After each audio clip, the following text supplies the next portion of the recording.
அஸ்ஸலாமுஅலைக்கும். Hi friends. இன்னைக்கு காரசாரமான நண்டு கிரேவி எப்படி செய்யறதுன்னு பார்க்கலாம். நான் பெரிய நண்டா வாங்கியிருக்கேன். இந்த நண்டுக்கு பேரு பழவேற்காடு நண்டு. இந்த மாதிரி கிரேவி செய்யறதுனால நெஞ்சு சளி பிடிச்சவங்களுக்கு கொடுத்தோம்னா ரொம்ப நல்லது. முதல்ல மிக்ஸி ஜார்ல 1 ஸ்பூன் மிளகு, 1 ஸ்பூன் சீரகம், 1/2 ஸ்பூன் சோம்பு, 2 லவங்கம், 1 பச்சை மிளகாய், கொஞ்சமா கருவேப்பிலை போட்டு கொரகொரப்பா அரைச்சுக்குங்க. நான் ஒரு 10 சின்ன வெங்காயம் சேர்த்து கொரகொரப்பா அரைச்சிருக்கேன். சின்ன வெங்காயம் சளிக்கு ரொம்ப நல்லது. 3 தக்காளி தனியா அரைச்சு வச்சுக்குங்க. இப்ப கடாயில எண்ணெய் போட்டு எண்ணெய் சூடானதும் ஒரு பெரிய வெங்காயம் தேவையான அளவு உப்பு போட்டு வெங்காயம் வதங்கினதும் இஞ்சி பூண்டு 1 ஸ்பூன், அரைச்சு வச்ச மசாலா சேர்த்து நல்லா வதக்கிட்டு மஞ்சள் தூள் 1/4 டீஸ்பூன், மிளகாய் தூள் 1 ஸ்பூன், மஞ்சள் போட்டு கழுவி வச்ச நண்டு சேர்த்து நல்லா கிளறி விடுங்க.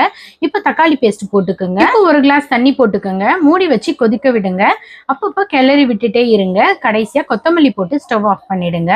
இந்த மாதிரி நண்டு கிரேவி செஞ்சு சாப்பிட்டு பாருங்க. நெஞ்சு சளி எல்லாம் ரொம்ப குறைஞ்சிடும். இந்த வீடியோ உங்களுக்கு பிடிச்சிருந்துச்சுன்னா லைக் பண்ணிட்டு மறக்காம சப்ஸ்கிரைப் பண்ணிடுங்க. அடுத்த vlogல சந்திக்கிறேன். பாய்.